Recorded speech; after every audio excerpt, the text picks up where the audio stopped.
इस कहानी की शुरुआत में हम एक ट्रक को देखते हैं जो कि एक रेगिस्तान से गुजर रहा होता है और उस ट्रक में बहुत सारे मैक्सिकन लोग होते हैं। वहीं पर हम मोइजेस को देखते हैं जो हमारी कहानी का मेन हीरो है। मोइजेस के पास उसके बेटे का टेडी बियर होता है, लेकिन वह टेडी बियर खराब होने की वजह से कभी भी बजना शुरू हो जाता था। मोइजेस को यह नहीं पता होता कि उस टेडी बियर को कैसे बंद किया जाए। मोइजेस के बगल में बैठे एक आदमी से वह सलाह लेता है। वह आदमी उसे सुझाव देता है कि टेडी बियर के पेट को प्रेस करने से शायद यह बंद हो जाए। मोइजेस उस आदमी की बात मानकर टेडी बियर के पेट को दबाता है, जिससे वह बजना बंद हो जाता है। इसके बाद हमें पता चलता है कि उस ट्रक में जितने भी लोग बैठे हुए हैं वे सभी गैर कानूनी तरीके से बॉर्डर पार करके अमेरिका जाना चाहते हैं, क्योंकि मैक्सिको में उनके पास काम करने के लिए जगह नहीं थी और वहाँ जीना भी बहुत मुश्किल हो गया था। इसीलिए अब वे लोग यह जोखिम उठाकर अमेरिका जा रहे थे। रास्ते में चलते चलते ट्रक बंद हो जाता है और सभी को पता चलता है कि ट्रक का टायर पंक्चर हो चुका है। इसके बाद ड्राइवर ट्रक में बैठे लोगों के पास आता है और उनसे पूछता है,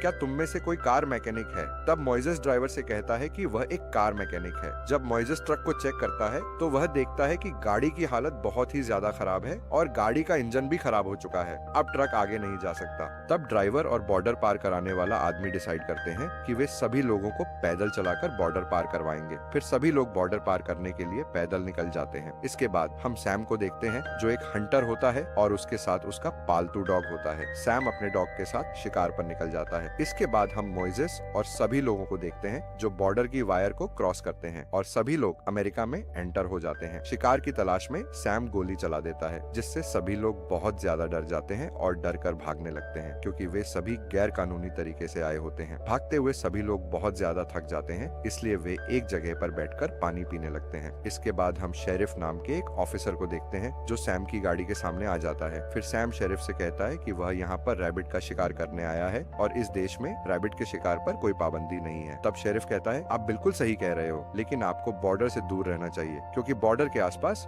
बहुत खतरा है। सैम शेरिफ से कहता है कि उसे एक न्यूज के बारे में पता चला है कि कुछ मैक्सिकन लोग गैर कानूनी तरीके से बॉर्डर पार करके अमेरिका में घुस रहे हैं, लेकिन शेरिफ कहता है कि उसने ऐसी कोई खबर नहीं सुनी। इसके बाद वे दोनों अपने अपने रास्ते पर आगे निकल जाते हैं। इसके बाद हम देखते हैं कि बॉर्डर पार कराने वाले आदमी के साथ जो लोग होते हैं वे बहुत ही ज्यादा आगे निकल चुके थे, जबकि मोइजेस के साथ 6 लोग पीछे ही छूट जाते हैं। तभी वहाँ पर सैम आ जाता है और जो पीछे छूटे हुए लोग होते हैं वे सैम को देखकर छिप जाते हैं। वहाँ पर सैम को किसी मैक्सिकन की रूमाल मिलती है और वह अपने डॉग से इस रूमाल के मालिक को ढूंढने के लिए कहता है। इसके बाद सैम को आगे जाते हुए मैक्सिकन दिख जाते हैं और वह अपनी बड़ी राइफल से पहले बॉर्डर पार कराने वाले आदमी को मारता है और बाद में एक एक करके सभी लोगों को जान से मारने लगता है। अब सभी लोग वहाँ से भागने लगते हैं, लेकिन वह रेगिस्तान इतना बड़ा होता है कि सैम सभी लोगों को जान से मार देता है। सभी को जान से मारने के बाद वह खुद को शाबाशी भी देता है। जब सैम अपनी गाड़ी से जाने वाला होता है तब वह अपने डॉग को गाड़ी में बैठने के लिए कहता है, लेकिन उसका डॉग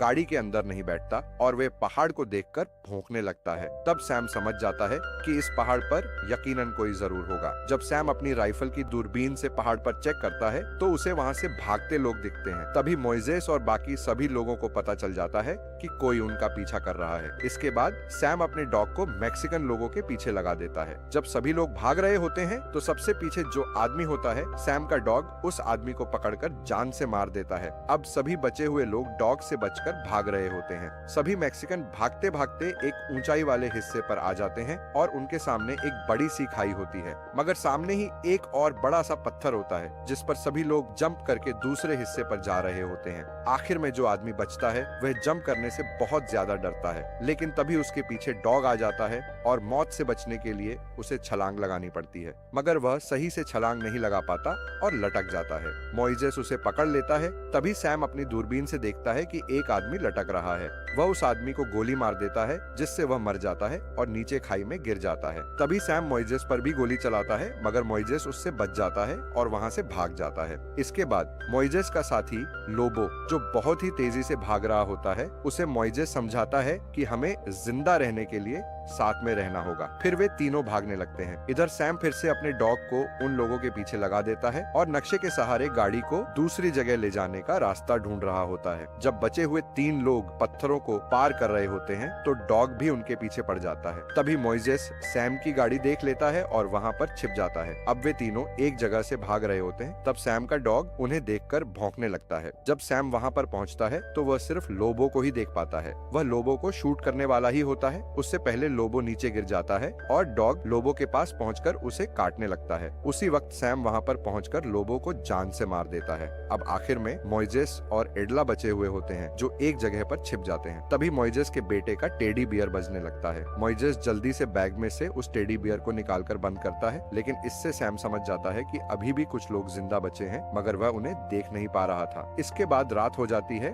और मोइजेस तथा एडला साथ बैठे हुए होते हैं। एडला मोइजेस को बताती है कि उसके पेरेंट्स चाहते थे कि वह अमेरिका में रहे क्योंकि मेक्सिको सेफ जगह नहीं है, इसलिए उसके पेरेंट्स ने उसके साथ एक आदमी को भेजा था जो उसकी देखभाल करे और उसे सपोर्ट दे, लेकिन अब वह आदमी मारा जा चुका है। इसके बाद मोइजेस एडला को बताता है कि वह पहले अपनी फैमिली के साथ अमेरिका में ही रहा करता था, जहां पर वे लोग गैर कानूनी तरीके से रह रहे थे। एक दिन गाड़ी चलाते वक्त उसका एक्सीडेंट हो गया और उसे अरेस्ट कर लिया गया। पहले तो उसे अमेरिकन जेल में रखा गया, मगर बाद में मोइजेस का मैक्सिकन होने की वजह से उसे मैक्सिकन जेल में भेज दिया गया। तभी उसके बेटे ने जेल जाते वक्त उसे यह टेडी बियर दिया था। जेल जाने से लेकर अब तक उसने अपने बेटे को कभी नहीं देखा और इसलिए वह अपने बेटे से मिलने अमेरिका जाना चाहता था। इसके बाद हम सैम को देखते हैं जो जंगल में आग लगाकर बैठा हुआ होता है और वह डिसाइड करता है कि वह अगली सुबह यहाँ से चला जाएगा। जब अगली सुबह वह रेगिस्तान से जाने वाला होता है तो एडला सैम को देख लेती है। एडला के सामने बहुत सारे सांप होते हैं, लेकिन वे उनसे बचकर मोइजेस के पास जाती है और उसे बताती है कि जिस आदमी ने सभी लोगों को मारा है वह यहीं पर है। तभी वे दोनों एक प्लान बनाते हैं। इसके बाद डॉग जब सो रहा होता है तो उसे कुछ आवाज आने लगती है। सैम और डॉग उस जगह पर जाते हैं और उन्हें वहाँ पर टेडी बियर दिखता है। तब सैम समझ जाता है कि उसे बेवकूफ बनाया गया है। वह देखता है कि एडला और मोइजेस उसकी गाड़ी की ओर भाग रहे हैं। उसी वक्त वह उन पर शूट करता है, लेकिन वे दोनों बच जाते हैं। इसके बाद डॉग उनके पीछे भागने लगता है। गाड़ी का डोर लॉक होता है तो मोइजेस बड़ी मुश्किल से उस गाड़ी का डोर ओपन करता है और वे दोनों गाड़ी में बैठ जाते हैं, जिससे डॉग उन्हें पकड़ नहीं पाता। अब मोइजेस और एडला गाड़ी लेकर वहाँ से भाग जाते हैं। वे दोनों बहुत ज्यादा खुश होते हैं और सोचते हैं कि सैम अब उन्हें कभी नहीं पकड़ पाएगा। तभी सैम की गोली एडला के हाथ पर लग जाती है और मोइजेस गाड़ी का कंट्रोल खो बैठता है, जिससे उनकी गाड़ी बहुत बुरी तरीके से पलट जाती है। इस एक्सीडेंट में मोइजेस को कुछ नहीं होता और वह एडला को गाड़ी में से निकालकर वहाँ से चला जाता है। अब सैम अपने डॉग के साथ गाड़ी के पास पहुँचता है और देखता है कि वहाँ कोई भी नहीं है। वह फिर से उन लोगों के पीछे अपने डॉग को लगा देता है। इधर मोइजेस और एडला एक जगह पर आकर बैठ जाते हैं। मोइजेस इस गाड़ी से फर्स्ट एड बॉक्स को अपने साथ ले आया था।